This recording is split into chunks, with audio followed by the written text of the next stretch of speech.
얼마 전 MLB에 역대 26번째 코리안 메이저리거가 데뷔를 했습니다. 피츠버그의 배지한 선수가 시즌 말미가 돼서 이제 콜업이 됐는데 트리플 A에서 굉장히 좋은 모습을 보여주면서 MVP를 받고 메이저리그에 콜업이 됐고, 이 선수가 99년생 KBO로 치면 강백호 선수와 동년배고 이정우 선수보다 한 살이 어린 선수거든요. 이제 만으로 24살이 된 선수니까 벌써 트리플 A까지 접수를 하고 메이저리그에 오는 거면 굉장히 정석적으로 빠르게 올라왔다, 뭐 그렇게 볼 수가 있는데, 그러면서 이런 인터뷰를 했죠. 어떻게 콜업 소식을 들었는지 말을 하면서 트리플 A 감독도 눈물을 보였고 나도 따라 울었다, 뭐 주마등처럼 힘들었던 기억이 지나갔다, 이런 말을 했는데, 요 영상이 SNS를 통해서 공개가 됐습니다. 경기 전에 트리플 A 팀 선수들이 모인 상황에서 감독이 이런 말을 합니다. 올 시즌 MVP는 배지한이다 라고 하면서 반지를 건네주죠. 그러면서 감독이 이렇게 말을 해요. 나머지 수상들은 이제 나중에 할 거다. 그런데 배지한에 대한 수상은 오늘 할 수밖에 없다. 왜냐면 오늘 배지한이 콜업됐기 때문이다. 이런 말을 하니까 여기 있는 모든 팀원들이 막 박수를 치면서 자기 일처럼 축하를 해주고, 감독은 배지한을 포옹을 해주고, 배지한 선수는 굉장히 광백해하는 모습을 보이고, 이 영상을 보면서 짠한 느낌이 들었습니다. 한국인 메이저리거여서 더 그런 것도 있지만 메이저리그 무대 하나만 보고 모여있는 마이너리거들이 동료의 콜업을 진심으로 축하해주는 모습, 축하해주는 감독, 그리고 거기 감격스러워하는 마이너리거, 이런 분위기가 너무 잘 전달이 돼서 감격스러웠는데, 어쨌든 배지한 선수는 미국 무대 진출 5년 만에 메이저리그 무대를 밟게 됐는데, 이 선수가 어떤 선수냐면 2017년에 18세 이하 야구 월드컵에 대한민국이 준우승을 했는데 가장 핵심적인 선수 중에 하나였습니다. 유격수를 봤던 게 배지환, 그리고 당시 포수를 봤던 게 강백호, 그리고 키움 히어로즈의 예진원,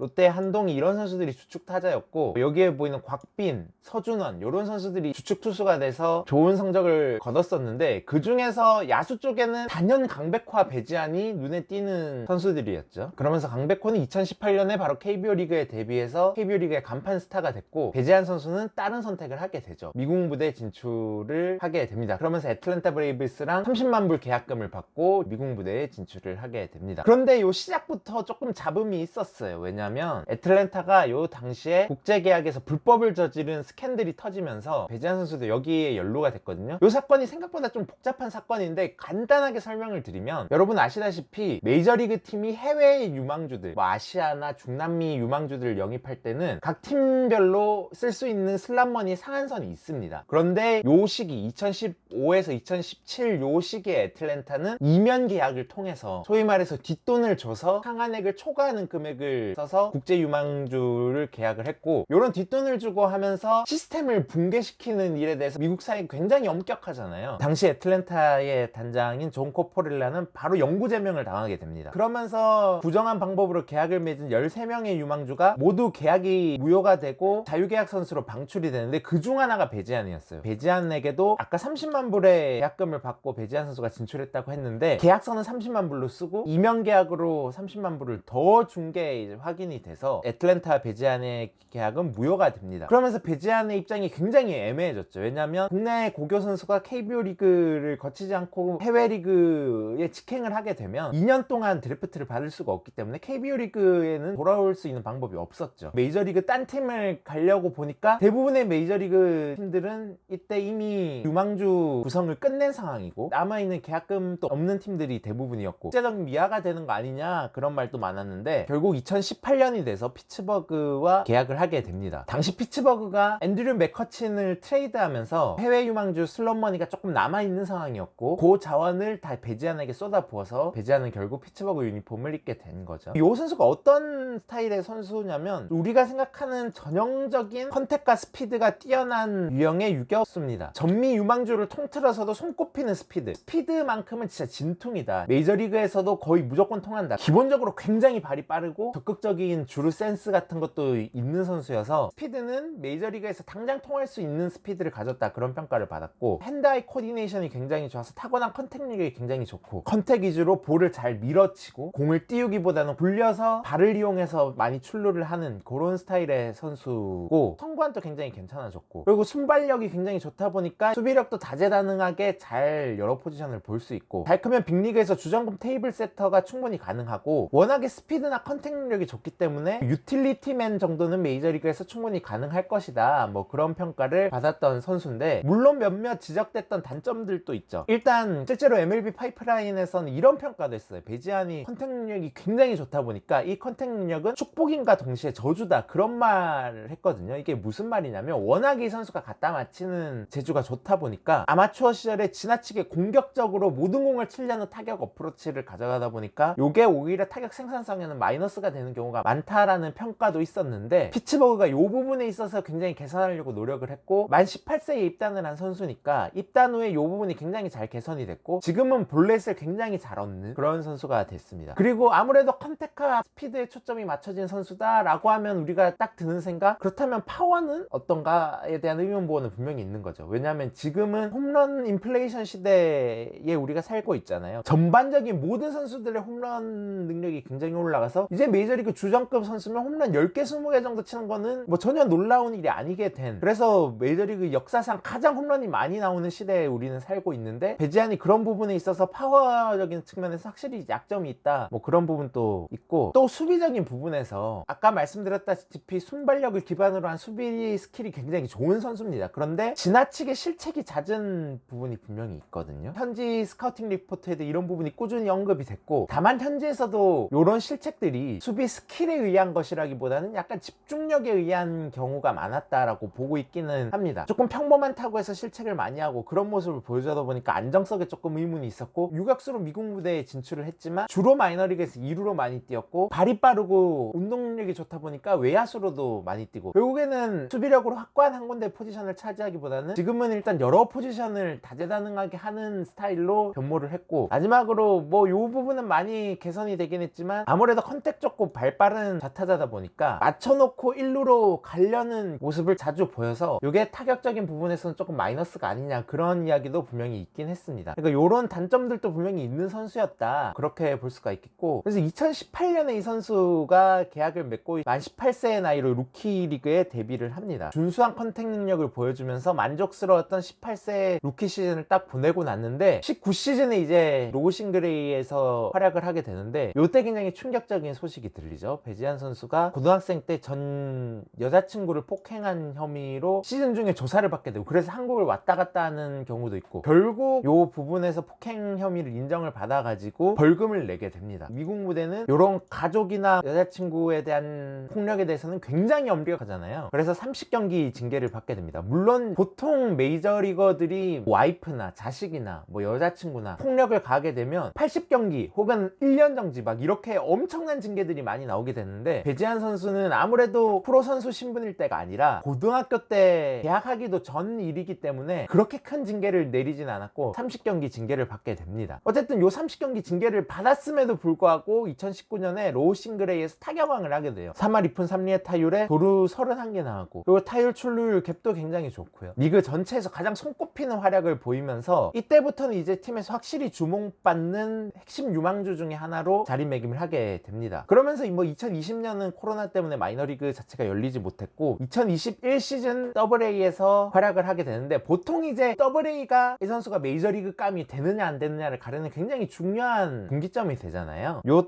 AA에서 근데 배지안 선수는 또다시 한번 스텝업을 하게 됩니다. 이 전까지는 마이너리그에서 단 한 개 홈런을 치지도 못했는데 2021년에 데뷔 첫 홈런을 기록하고, 요 첫 홈런을 기록했다는 것 자체가 상징적인 의미가 있는데, 이 시즌에 7개의 홈런을 쳤거든요. 그러면서 장타에 눈을 뜨는 모습을 보여줬던 게, 2019 시즌에 굉장히 잘했잖아요. 근데 19 시즌에 보였던 모습은 전형적인 인플레이를 만들고 빠른 발을 이용해서 안타를 만드는 그런 모습이 많았습니다. 그러면서 타격 메커니즘 자체가 밀어치고 굴려치고 이런 쪽이었던 반면에 2021 시즌에는 좀 더 강한 타구를 때려내게 됐다는 거죠. 그러면서 땅볼 뜬공 비율이 극도로 낮았던 선수에서 21 시즌은 1.1까지 이제 땅볼 뜬공 비율을 올리면서 파워도 나쁘지 않다. 물론 이 선수가 메이저리그에서 30홈런을 치는 파워다, 그렇게 볼 수는 없지만 뭐 메이저리그에서 한 10개에서 20개 정도 홈런은 충분히 칠 수 있지 않나, 이런 이제 기대도 갖게 만드는 2021 시즌이었죠. 그러면서 이제 올 시즌에는 트리플 A로 바로 또 한 단계 승격을 하게 됩니다. 트리플 A에서도 무사 통과를 하게 되죠. 아까 말씀드렸다시피 팀의 MVP를 받게 되면서 트리플 A까지 무사 통과를 하게 되는데, 18년에 루키리그, 19년에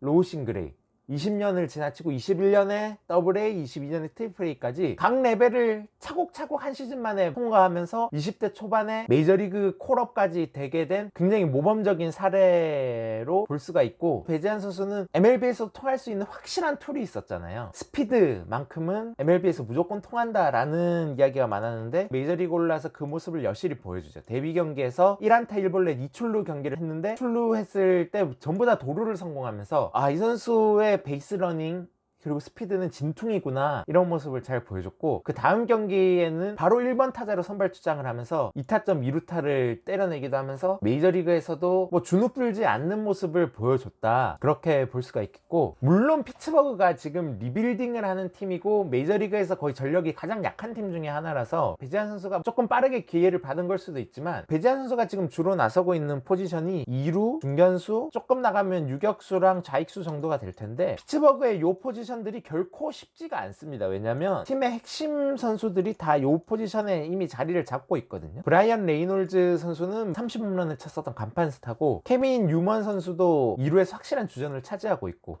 오닐 크루즈는 팀에서 확실하게 밀어주는 유망주고, 배지환 선수가 뛸 수 있는 세 가지 포지션에는 다 확고한 주전이 있는 상황입니다. 물론 배지환은 멀티 포지션 유틸리티도 충분히 가능한 선수긴 한데, 피츠버그에는 이런 스타일의 선수들도 굉장히 많아요. 대표적으로 박효준 선수도 내외야를 다 볼 수 있는 멀티포지션 유틸리티맨인데 지금 기회를 못 받고 있잖아요. 메이저리그랑 마이너리그에 다 요런 비슷한 포지션의 선수들이 있기 때문에 올해 몇 경기를 더 봐야겠지만, 확고하게 메이저리그에 뿌리를 내렸다라고 보기에는 아직까지는 힘든 상황이긴 해요. 그래서 과연 내년 시즌에 배재환 선수가 어떤 모습을 보일 것이냐, 결국 관건은 요 두 가지가 아닐까 생각을 합니다. 많은 분들이 결국 배재환이 컨택과 스피드에 확실한 강점이 있기 때문에 홈런 15개, 20개를 칠 수 있는 파워만 증명을 하면 바로 메이저리그에서 자리를 잡을 수 있다 라고 이야기를 하는 분들도 많지만, 뭐 그거 분명히 맞는 말이긴 한데, 지나치게 홈런을 의식하는 스윙을 하다 본인의 장점마저 잃으면 굉장히 애매해질 수 있기 때문에, 결국 본인의 장점이 컨택 능력을 메이저리그 레벨에서도 잘 보여줄 수 있느냐가 핵심이 될 것 같아요. 2할 때 후반 3할에 가까운 타율을 꾸준히 쳐줄 수 있느냐, 왜냐하면 요 정도 타율만